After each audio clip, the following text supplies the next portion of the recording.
अस्सलामुअलैकुम। उम्मीद करता हूँ आप सब लोग खैरियत से होंगे। आज मैं आपके लिए नावल चुनरी याद थी एपिसोड 2 लेकर हाजिर हुआ हूँ। चलते हैं अपने एपिसोड की तरफ।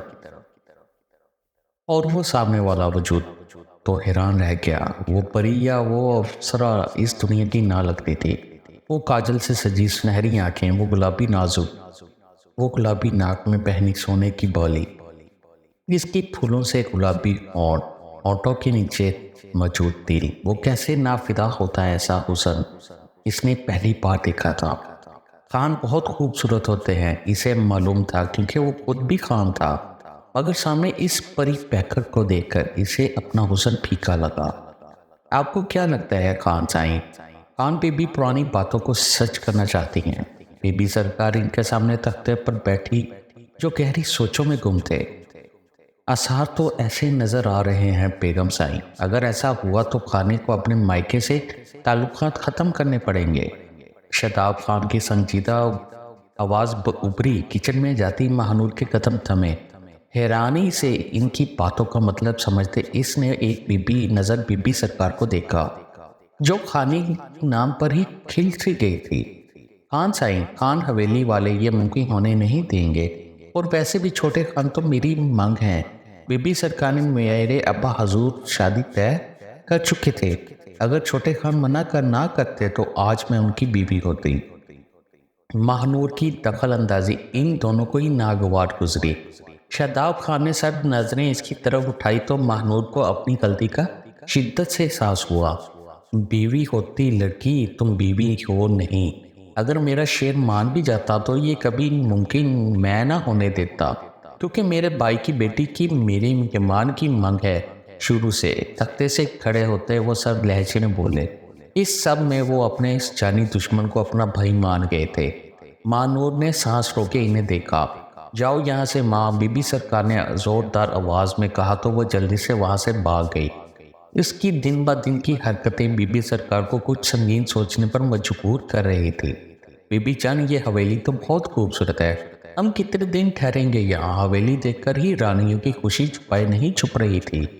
खुशी से चहकते वो बीबी जान का बाजू पकड़ गई, जो इसकी खुशी देखकर ही किसी सोच में डूबी थी। जब तक तेरा दिल चाहे तो यहाँ रह सकती है।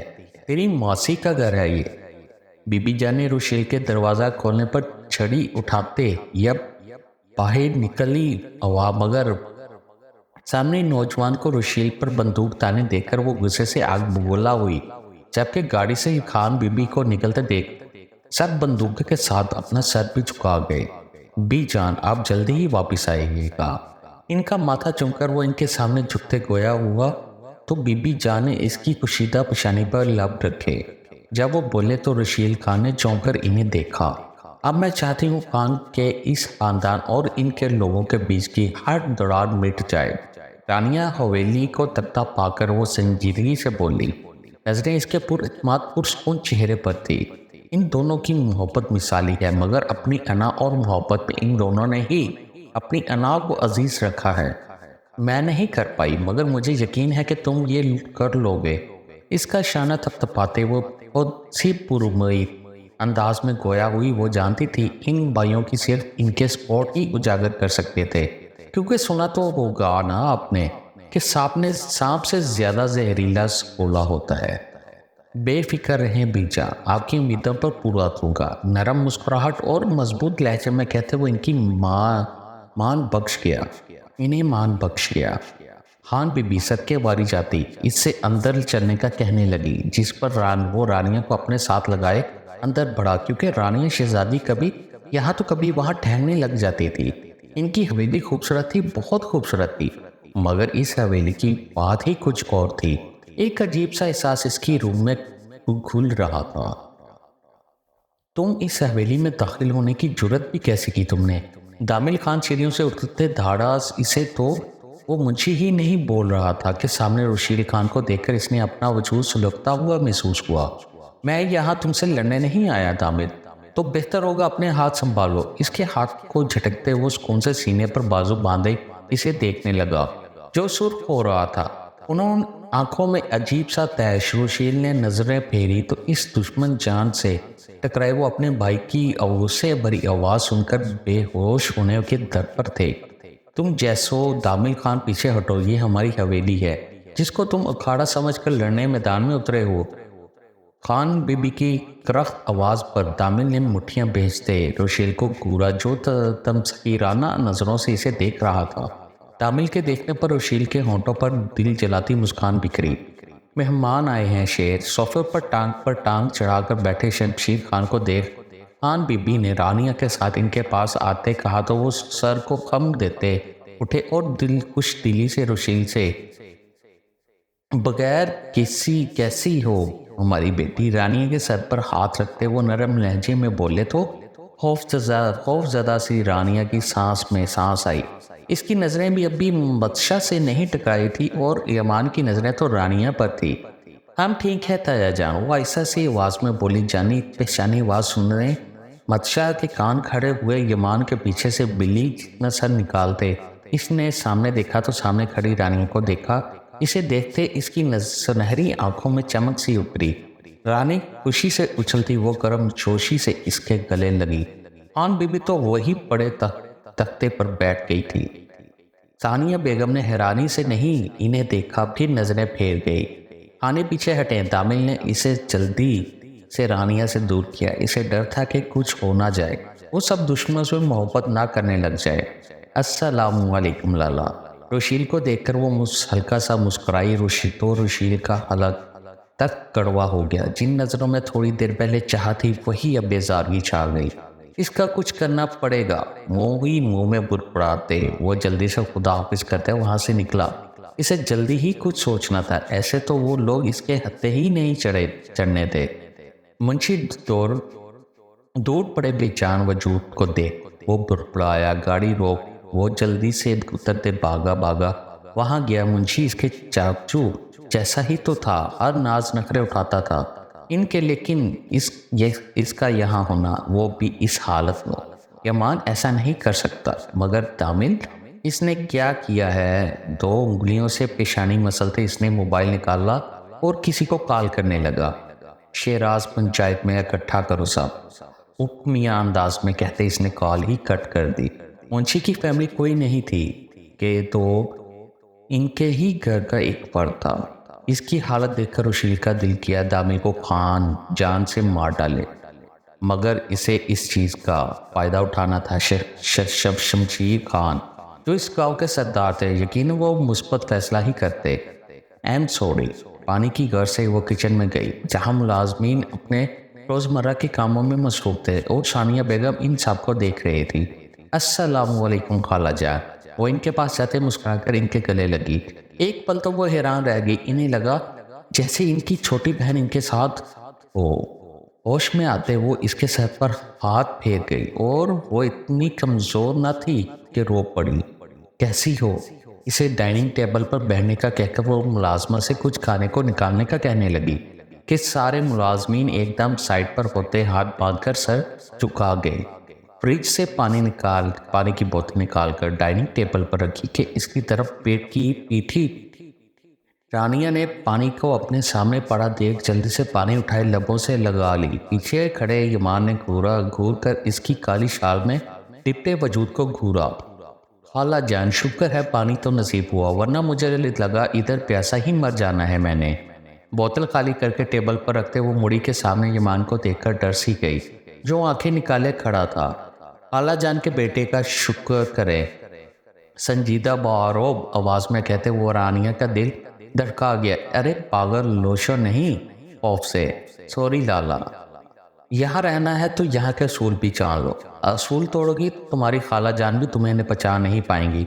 वो कहने लगी कि वो इसकी बात बीच में ही अचक कर गया। इतनी तजलील पर रानिया की झुकी आंखें नम हुई। जी सर हिलाती वो जल्दी से वहां से जाने की करने लगी, मगर इस जालिम की आवाज पर फिर से रुकी। पानी की बोतल उठाकर सख्त लहजे में कहते वो बिना इसे देखे कुर्सी घसीट कर बैठ गया। इतनी देर से देखती सानिया बेगम जल्दी से आगे बढ़ी। रानिया को जाने का कहते वो मुलाजमा को पानी उठा लाने का कहती बाहर निकल गए। मैं तुम्हें इतना मिस कर रही थी, अब हम इकट्ठे ही रहेंगे। वाओ। रानिया मत्स्या के रूम में आती बोली, जो इसको देखकर ही मुस्कुरा रही थी। सुनहरी काजल से लबरेज आंखें मुस्कुरा रही थी। काश मैं लड़का होता तो तुमसे शादी कर लेता। दिल पर हाथ रखते वो बेड पर गिरने के अंदाज में बैठी तो मत्स्या की हंसी निकली। इसकी ड्रामेबाजियां बस वो। अगर तुम लड़का होती तो मेरी जान तुम मेरे साथ या मेरे पास ना होती। इसकी छोटी सी नाक खींचते वो मुस्कुराकर बोली, जो रानिया भी हंसने लगी। इसे फ्रेश होने का कहकर वो खान बीबी से मिलने चली गई, जो इसी के इंतजार में थी। ओह सॉरी लाला। वो इधर उधर देखते सीढ़ियां उतर रही थी कि सामने आते वजूद के साथ टकराई। जल्दी से सॉरी कहते वो वापस भागने लगी कि नरम लहजे पर रुकी। मुड़कर देखा, कोई बात नहीं बच्चे। दामिल ने साइड मुस्कुराहट से, वो सब गुस्से वाले जरूर थे मगर बदलिहाज हरगिज नहीं थे। घर आए मेहमान की मेहमान नवाजी करना इन्हें अच्छे से आता था। शुक्र है यहाँ सब अच्छे हैं, सिवाय एक के। वो बुड़बुड़ाई जो दामिल के तेज कानों ने सुन ली। कौन अच्छा नहीं है? दामिल ने नरमी से मुस्कुराकर पूछा। तो रानिया ने कुछ देर सोचने के अंदाज में इसे देखा। इसके इस तरह देखने का दामिल को हंसी तो बहुत आई मगर वो जब्त कर गया, क्योंकि पीछे हाथ बंदे खड़ा वजूद भी अपनी तारीफ सुनना चाह रहा था। आपका वो खलूस पाए भाई, मगरमच्छ जैसी आंखों आंखें ऐसे खोलता है कि बंदा खौफ से ही मर जाए। मुंह बनाकर कहते वो अपनी शाल सही करने लगी। इसकी बात सुनकर जहां जुमान के वजीहा माथे पर बल आए, वहीं दामिल का रेलिंग के साथ लगते हंसने लगा, क्योंकि यमान का सुर्ख मुंह इसे मजा दे रहा था। रानी मत्स्या की आवाज पर वो मुड़ी मगर सामने खड़े 7 फुट लंबे वजूद को देख इसकी आंखें खुली। मत्स्या ने हंसते हुए दामिल को घूरा, फिर जल्दी से इसके आगे आई, क्योंकि यकीनन वो अब वहाँ इसकी जरूरत पड़नी थी। लड़की हमारे घर आकर हमें ही बुरा कह रही हो। कहते ही इसकी आवाज काफी ऊंची हुई कि मत्स्या ने इसका बाजू पकड़ा। यमान ने मत्स्या को देखते लंबी सांस ली, जबकि रानिया तो अब रोने ही लगी थी। लाला प्लीज इसको रोते देख, वो नम आंखों से बोली तो वो उसके सर पर हाथ रखते बिना रानिया को देखे वहां से चला गया। मत्स्या इसके पास आई जो रो रही थी। रानी सॉरी प्लीज, तू मत रोना। लाला मजाक कर रहे थे, तुम रो नहीं। दामिल लाला अब जाओ इधर से, वरना मैं बाबा को कह दूंगी। वो गुस्से से बोली तो दामिल ने वहां से जाने में ही आफियत समझी, क्योंकि मत्स्या का गुस्सा इन भाइयों से भी ज्यादा खतरनाक था। तुम रोने क्यों लगी हो? तुम आज चुप करोगी ना तो ये लोग तुम्हें मजीद डिग्रेड नहीं करेंगे। हवेली में रहते हैं हम, मगर इसका मतलब ये हरगिज नहीं कि झुक कर रहे हैं। आजकल की लड़कियां वो कर जाती हैं जो लड़के भी नहीं कर सकते, समझी?